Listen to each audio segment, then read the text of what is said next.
the fund for staffing, and that is one of the things that we are following. In terms of the strategy and the overview of our shelter and NFI response, we have, as usual, with the big number of the population, we have the emergency shelter that we are doing to assist those population that moving from one place another, and also the transitional shelter.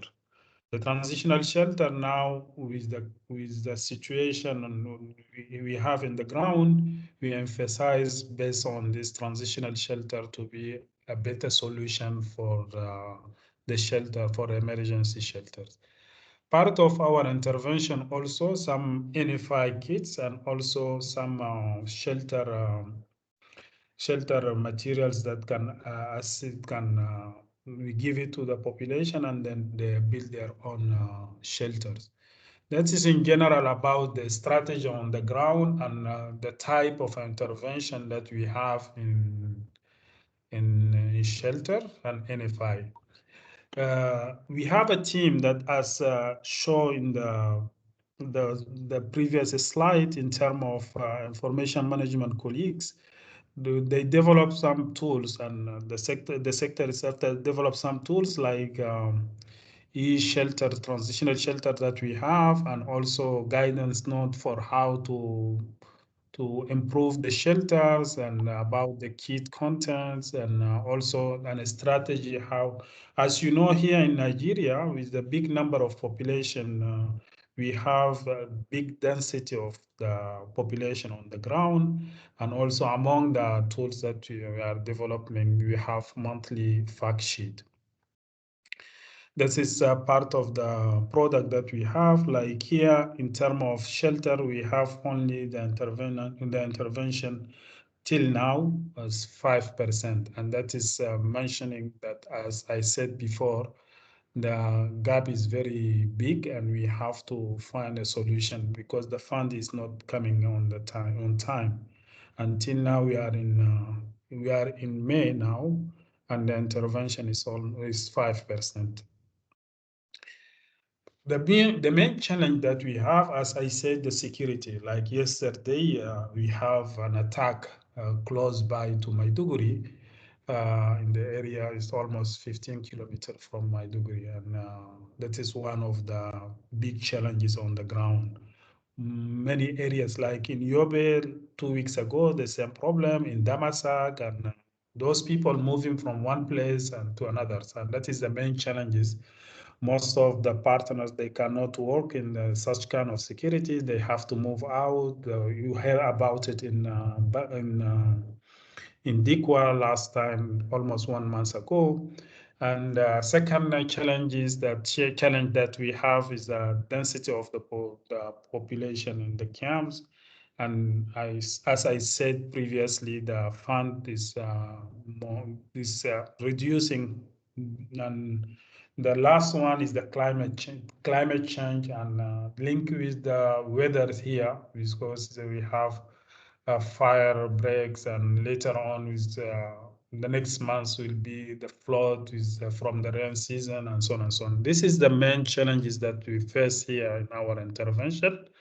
And we can see regarding the CAM, we put in a strategy to see exactly how we can assist those people in the camps with the big concentration and density of the population. And we did some category. In terms of the categories, almost 4 categories. One of them, the high density, is almost 73 camps among the 273 camps that we have. Those in high density is less than 20 square meters per person, and is taking more than almost the biggest number of the population living on those kind of camps. The moderate one is between 20 to 30 square meters, and the others is from 30 to 45 meters squares. And you see the figures here. And this is one of the main challenges that we are facing now, and we are putting in place some strategy to how to move from a little bit to do some extension.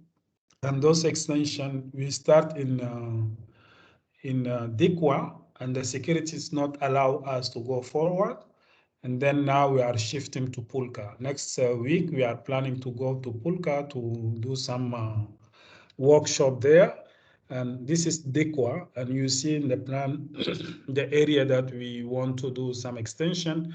As for your information, in general, all the camps here surrounded by trenches to avoid the security infiltration from Boko Haram insurgent.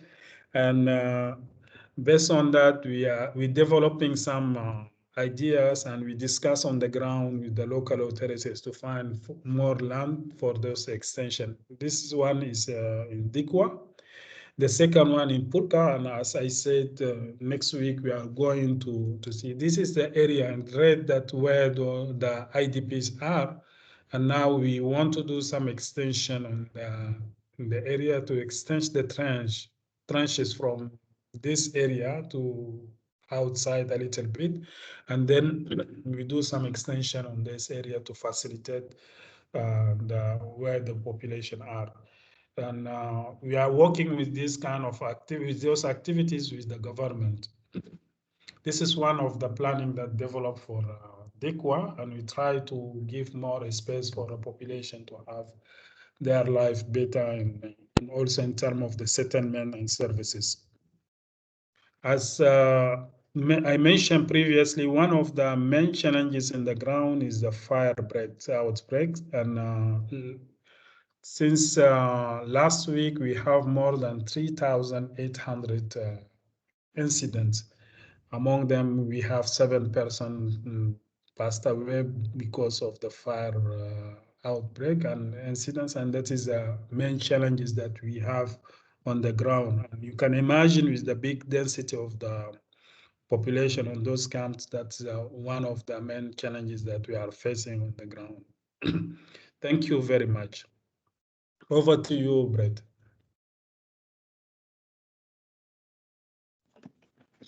Thank you, Mohammed. Hi, this is Miguel Urquia. I'm Brett's deputy, actually. Brett has had to leave, so he asked me to take over from him. Thank you very much, Mohammed. This was a very interesting presentation showing all the challenges of this very complex operation. So now, colleagues, we have the opportunity to ask some questions to Mohammed. You can use the chat to ask those questions, or you can also raise your hand, as you prefer. From my side, I see that Henry has a question. So over to you, Henry. Nice. Yeah, thanks a lot. Thanks, Miguel. Yes, yeah. And thanks, Mohammed, also for the presentation. I have actually 3 questions. The first one concerns the organigram that you showed at the beginning. You had various functions there. Do you have them all staffed? Are there those people on board, or do you still need some further resources? And the second question is particularly to the existing camps, the congested ones, but also to the extension of camps. How do you organize or do you collaborate with other sectors like WASH, for instance, or protection colleagues? And how is collaboration set up? And the third question is, now we see this nice drawing of the camp extension, and you work together with the authorities already. Unfortunately, we have to work within a perspective that the camps are not only transitional, but that they will stay there for a while. So, are there any moves or any efforts taken in towards integration of the camps in the local setup, or the cohabitation of the indigenous populations with the displaced persons? And what are the perspectives, also like the timelines of the camps? Thank you.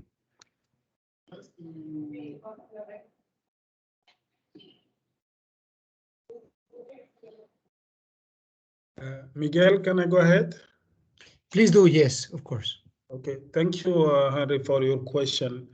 As you mentioned regarding the structure of staffing, currently, in terms of moving from the previous arrangement to the new one, most of the staff now from a colleague from the IOM. We have almost 8 colleagues from IOM, and according to the agreement, we're supposed to have one colleague that he's working on the shelter support. He is supposed to be under UNHCR contract, and that we are working on that. And we are missing one site planner, and that is till now we don't have the resources on the ground within the sector, but the others is already here. And that is why I'm saying in terms of staffing, till now we have some challenging for to fund those staffing. And we highlighted that one in within UNHCR, and Renee, she want to intervene on that. And also in terms of the second point regarding the collaboration with other sectors, we collaborate with the sectors, WASH and protection. At the beginning, when we start the project, there is some difficulties regarding the collaboration when this fund allocated, and we realized the gap between the better collaboration between the shelter and the other sectors like WASH and protection. And this gap of funding till now existing, but we found UNDP, they came, and they have some fund to assist with the tranches, and also they are willing to assist us with the WASH activities if there is any gaps. And linked with the last question that you asked, we have some collaboration with UNDP and the government, and also the perspective that we are putting on the ground with this strategy. When we want to build those shelters, we have to build a transitional shelter instead to move people from emergency to emergency. All those like on Pulka, we want to start with 2,400 shelters that will be built on those extension area, but all those shelters have to be transitional instead of the emergency one. I hope I answered your question. Thank you. Yeah, thanks a lot. Thanks a lot for that.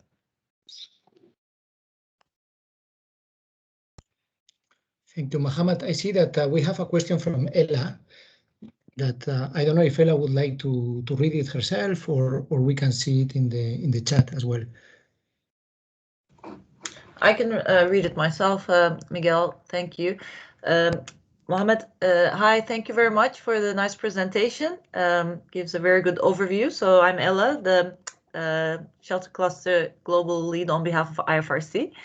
My question is about the naming of the cluster in how it was presented. I understand that the NFI component is quite prominent, and the cluster has been named as Shelter NFI.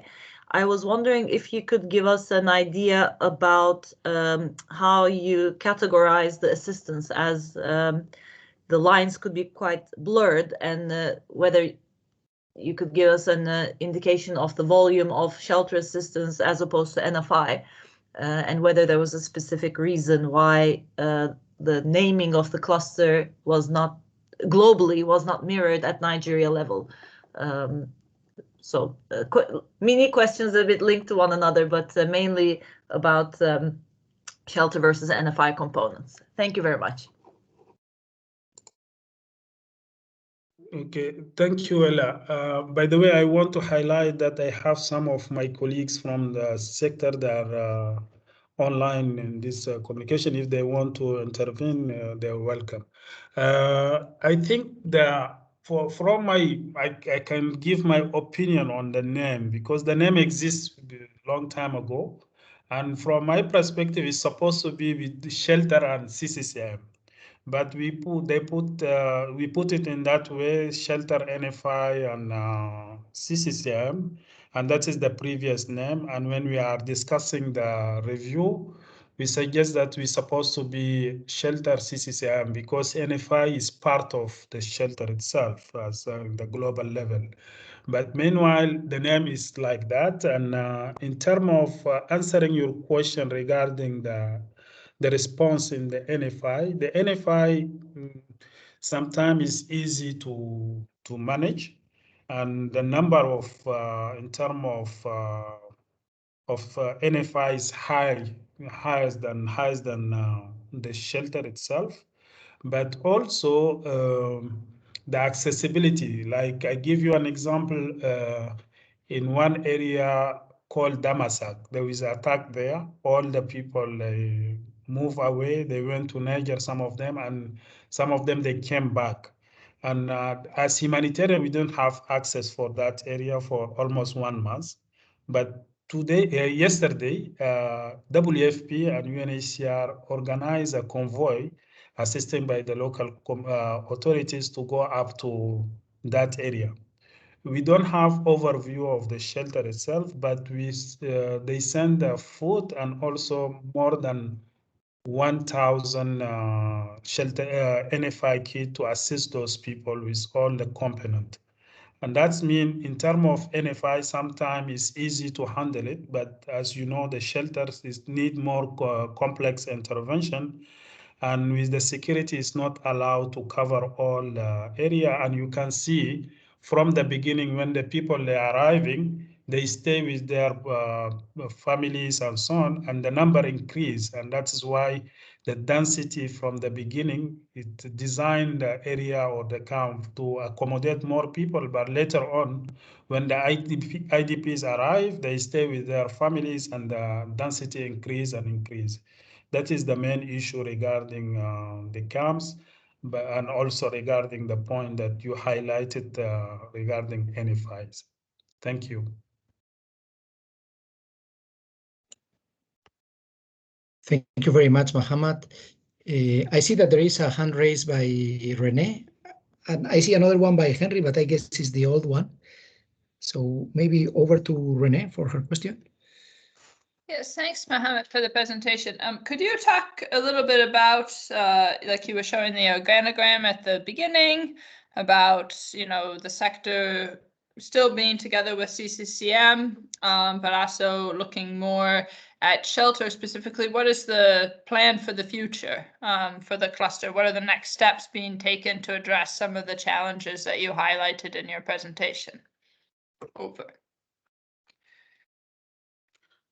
Thank you, Rene. I think in terms of the challenges, staffing the main challenges, because we have some staff on the ground, but also the intervention of those staff have to be secure, because previously we have some gaps. When our former colleagues, Breeze was here, we have some coordination on the ground. When he left, there is some colleagues that came to cover, but it's not 100% linked with the shelters. After, let us say, 6 or 7 months, colleague Patrick, he came and covered for coordination for shelters, and also he's focused more on shelter. But the supporting staff, there is no supporting staff in terms of high what you call it, international staff, and that is the main challenges. I give you an example for the camps that we have. An update in terms of site planning is very important to know exactly how we can move and tracking those population densities and so on and so on. This is not exist now. That is in terms of staffing, and we want to have permanent staff like in P3 level of site planning, and P2 or P3 level of also in terms of information management. And that is the key element that we are looking for. That is in terms of resource of staffing. In terms of the strategy, it's very important also. With COVID, we affect our intervention, and the meeting, even the virtual one, is not exist, and we started last month. And now we want to emphasize in terms of a collaboration with the partners. I show you that in the chart there, our intervention is 5% of the global target that we have. But another way, in terms of what the partner they have in terms of intervention, we need to capture it. Currently, we don't have a clear view of all intervention coming from the partners. They report on it, and then we capture it. And I think it's one of our priority to have an overview regarding with the partners to tell them what they want exactly in terms their their regard to the sector in terms of sharing information and how they we look to have a survey taking their views on how we can improve our collaboration to have an overview of all the activities from now up to end of the year and to develop an action plan linked with the strategy that I mentioned before and also update the strategy and the last point and how they can link those activities with the congestion of those camps that we have around the states because it's our main challenges and priorities. Thank you.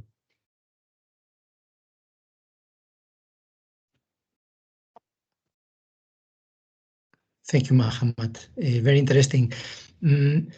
I don't see more questions from others, so I will ask you a question that I had myself, and it's about environment. As you know, of course, this has been an important issue for years, but in the last years, the Global Shelter Cluster were promoting more greener solutions and environmentally friendly solutions. I know that in Nigeria, the context is quite complex, not only from a security perspective, but also from a environmental resources situation. So if you could say a few words on some of the challenges that you have faced in terms of promoting interventions that, of course, are life-saving and meet the needs of people as quickly and as best as possible, and at the same time trying to make them as green as possible. I don't know if you have, if you would like to share some of the challenges, perhaps some of the successes, if in that very difficult context you have managed to have any. That's my question. Thank you. Thank you, Miguel. I think I can answer some of part of the question, and I leave to my colleagues. I saw Frederick, Felix, Kaigama, and also Irene. They can intervene and say something regarding this question. One of the main challenges, as I highlighted in the intervention regarding the fire outbreaks, more than 3,800 incidents. And it's linked with the environment issue. It's linked with the shelter construction itself. It's linked with the density of the population and also the climate around or surrounded this area. This is the main challenges because when such kind of incidents happen, it's linked with the environment itself and deterioration of the trees and so on and so on. And also concentration of the population on the ground.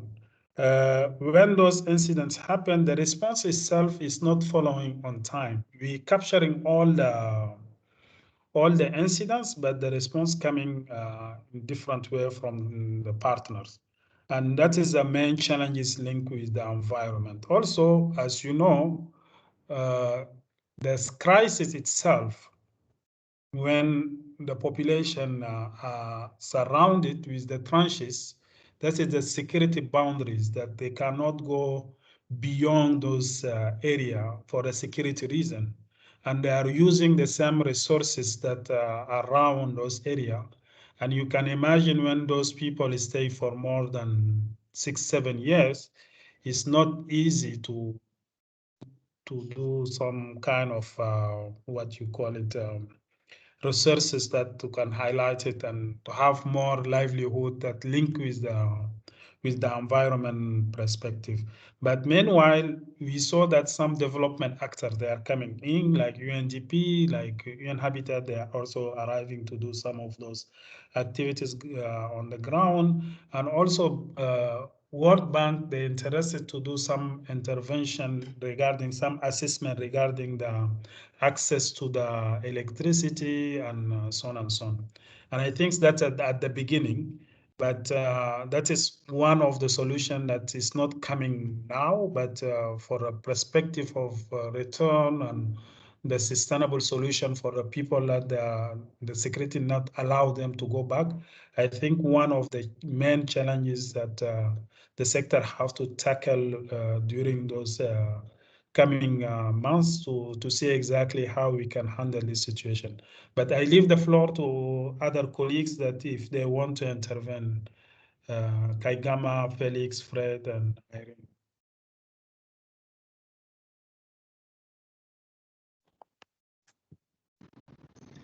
Hello, everyone. Okay. Sorry, Fred, go first. I'll go after you. No, you can go. Okay, just as Muhammad has said, one of the major challenges we're having in terms of fire incidents based on our records is that there's this pattern of the fire incidents. We've noticed over time that the shelters that usually get burnt are the makeshift shelters, usually made from materials, local materials that are highly inflammable when in contact with fire. And because of the region we are, it's quite dry and windy at times. So when this fire comes up, the rate at which it consumes this shelter is quite fast and rapid. And as he also said, the population density, you see this shelter has been attached to themselves. Even if one tries to put out the fire, it gets too fast, and due to the hotness, they just give way to the fire. However, our partners have been putting efforts to sensitize the people on how to, if not control the fire, probably bring down some of the shelters since they are makeshift, in order to reduce the spread to all the shelters. Like we had a scenario whereby over 900 shelters got burned at a time, which is quite high. No one could really explain. But in order to mitigate this, we, as a sector, the CCCM partners especially, they've raised a whole lot of fire stations in camps with volunteers who man these.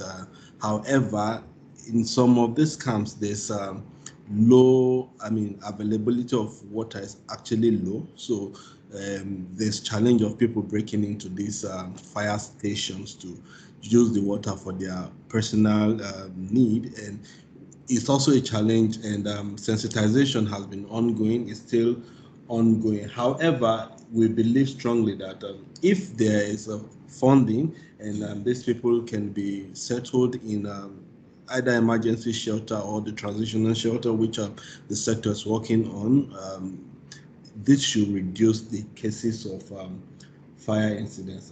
And that's basically the contribution I have. Over.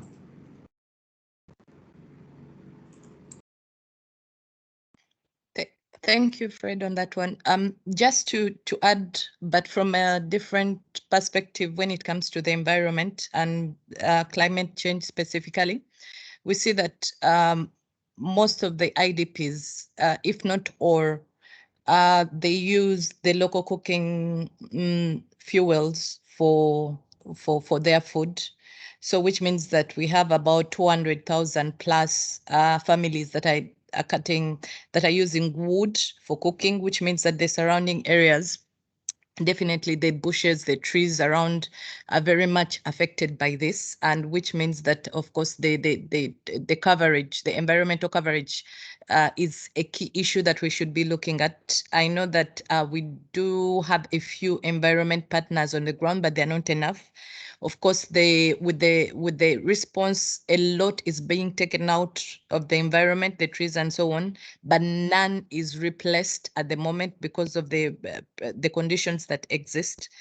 And also, when you look at our shelters as well, thankfully, I think most of the shelter companies or constructors do not get their materials. I think the wood materials locally, they get it from around, but not exactly where the IDPs are staying. So this is a worrying situation, and I think we should be flagging this, because if we are to make trajectories in the next few months, or few years, the whole humanitarian system would have created another layer of concerning environmental issues.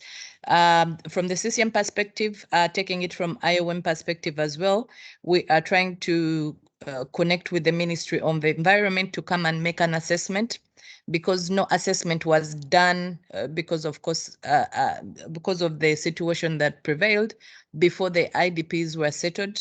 And that means that the degradation in the different areas is very, very high. So we need to look into the environmental assessment and trajectory to see how we can be able to respond also on an environmental ground. Otherwise, this is something that we should all be flagging in the near future. It will be very problematic very soon.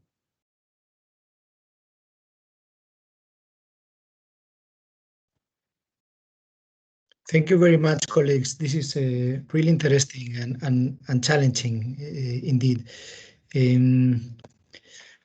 I would like to ask those on the line if a reminder to ask questions if they have any, either by putting it in the chat or by asking them verbally. We are getting towards the end of the meeting, so this is the moment to put those questions before we finish. Maybe before that, before we finish, Mohammed, you were proposing to maybe introduce some of the team members. I see that Fred and Irene have already spoken, but maybe there are other colleagues that you would like to introduce, or maybe mention some of them if they are not here. And I have a last question as well, just before we pass the floor to Ella for the closing remarks. Okay. Thank you very much. I see Felix Meza, he's information management from UNHCR. We have Fred that he already spoke. He's information management working for a sector from IOM. Irene, she's assisting in the coordination. She's based in Abuja, but she's working in assistant for coordination from IOM also, but assisting the sector. We have Kaigama, who's technical support for the shelters. And without forgetting our two colleagues that I see, Breeze, the former senior cluster, and also the former senior cluster, Patrick, that's their online, they already passed through Nigeria before me. Thank you. Over to you. Excellent. Thank you so much for those introductions. That it's great to see the team. So before the closing, and unless there are any last questions, I wanted to ask you, one of the objectives of these meetings that we are having, these weekly country updates, is to raise awareness on global colleagues, on the needs on the ground, in case that they can support in many ways. I know that, Mohammed, that you are in regular contact with Renee, so the support team, the Global Shelter Cluster support team, helps you through her. But perhaps there are other types of support that you would like to ask partner agencies and those that are representatives of those partner agencies at the global level. If you have a message for them, I don't know, maybe you would like them to scale up, or maybe to try new types of programs, or any advocacy points that you would have at the global level for particularly global level colleagues, also donors who may be on the call, this could be an opportunity, and then we will hand over to Ella for the closing remarks and finish the meeting. And maybe before that, I see that there is a comment, okay, on another colleague, Farouk Yusuf and Johnny Ware from Nigeria are also there. Okay. I don't know, Fred, if you would like to say something on that before Mohammed answers the question, to explain who are they and what are their roles.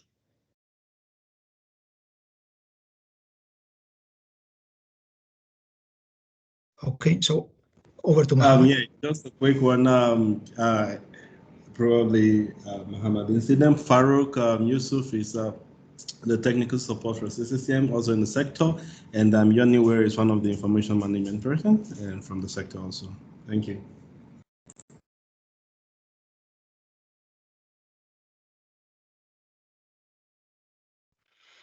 Thank you, Miguel, and thank you, Frederick, for reminder regarding Farouk and Yoni, and of course the coordinator that is not with us, Robert. I think one of the gaps that we found regarding our activities in general is linked also with the time that when Brice left and also Patrick arrived and COVID situation is the training for shelter. And I think I take this occasion to request from the global shelter. I already spoke with Rene and Joe in terms of the capacity building, and I think this is a good occasion to highlight that one. We will develop the action plan for more than from June up to end of the year, and we request from your assistance and support to give us more time to develop some training for partners here on the ground, because we need that one.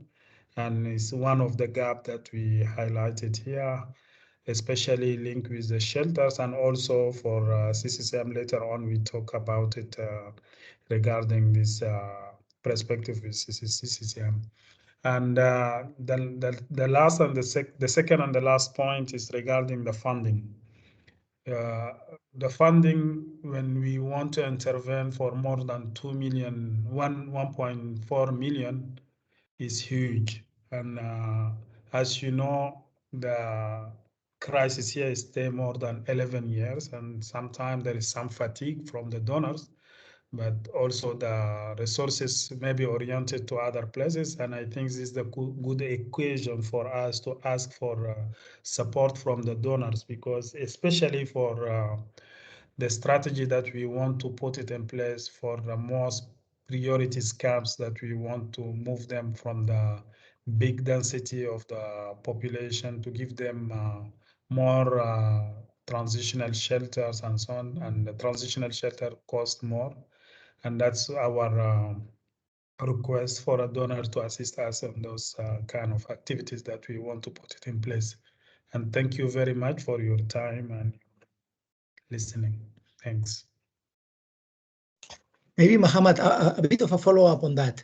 If could you maybe, you or your colleagues, or maybe Rene, put in the link some of the key tools that donors would need to look at if they were going to provide that funding that you were saying, to help them, to encourage them to find those resources. Either put them in the link or maybe mention them right now, and then we can put them somewhere. What are those key documents that will help them perhaps make those decisions? Thank you. Okay, I will request our colleague Felix is assisting me before I'm doing this presentation, can put those links for tools that we have, like that's the strategy for extension and decongestion of those camps, and also the other tools that we have on the ground, the needs and the gaps that we have, and that can allow the donors to have access to that. Felix can do that, please. Yep.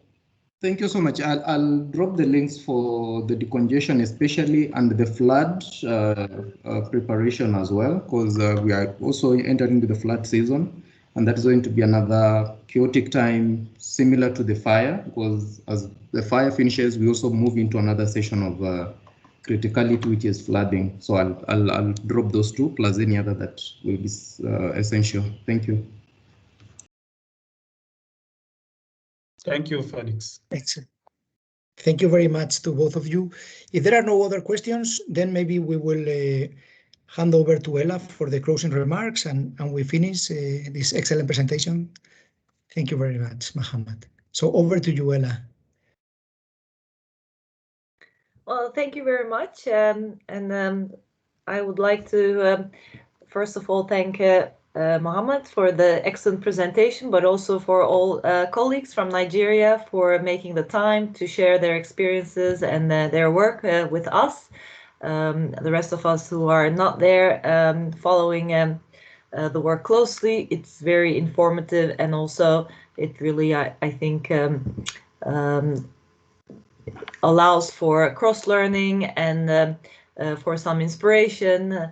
As you have mentioned, Mohammed, the crisis has been going on for a very long time, so it's sometimes hard to keep maybe interest, but I really would like to thank everyone for choosing to be here today. Obviously, there are many things that ask for our time, and there are many choices to join online meetings these days. So thank you, everyone, for making this the choice to be here. Of course, the Nigeria session was the first of our satellite sessions that we're trying out this year as part of the Global Shelter Cluster annual meeting. We're hoping that by doing it this way, we will be able to reach more people over an extended period of time instead of having a very intensive few weeks. So also thank you very much for kicking off the first one. So we'll be very interested to hear everybody's feedback on how you think it went and how we can improve this exchange of experiences and knowledge. I'd like to remind everyone about the fact that the satellite sessions on country-level clusters will continue over the coming few weeks. At the moment, the last one that's planned is for the 30th of June.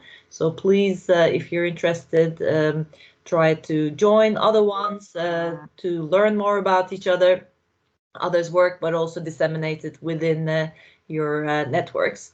The main part of our annual meeting this year is going to take place between 7th and the 17th of June over the course of 10-11 days. The schedule is also on the website for everyone to register. Also, please attend the sessions that are of interest to you, or if there's anything that you would like to submit for open sessions, I think there's still the possibility. It will be a couple of intensive weeks, but hopefully it will be very informative. Also, please, at Nigeria cluster level, disseminate it to partners and other stakeholders as well. So I have also taken note of a couple of things that have come up as areas of continuous attention or upcoming attention. So fire, environment, climate, these are, of course, very relevant and gaining traction in attention.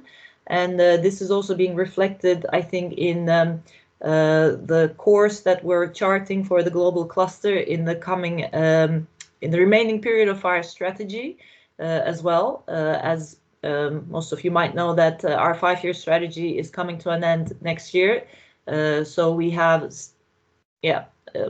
a year and a half to still deliver on some of our results. And indeed, working on fire safety, working on environmental issues have come up as areas that we need to concentrate and do a little bit more on. So some work will be happening in the remaining period on that at the global level as well. So if you could also share your experiences on that, we would be very appreciative of your input, so that whatever is done at the global level will be reflective of the needs at country level, obviously, because that's the main purpose of our existence. And this will be hopefully possible with the ongoing grant from BHA and the imminent grant that we're expecting from ECHO to do a greener response from the humanitarian shelter side. So there are some opportunities for collaboration hopefully coming up. And also, I think it was Irene who mentioned about the environmental capacity. We're hoping that we'll be able to boost the environmental expertise and capacity and knowledge at the global level to support your work a little bit more in the coming days. So with that, I again would like to thank everyone. Please join us also next week, next Wednesday, for another wonderful session. I believe it will be on Syria, right, Miguel, if we haven't changed the schedule.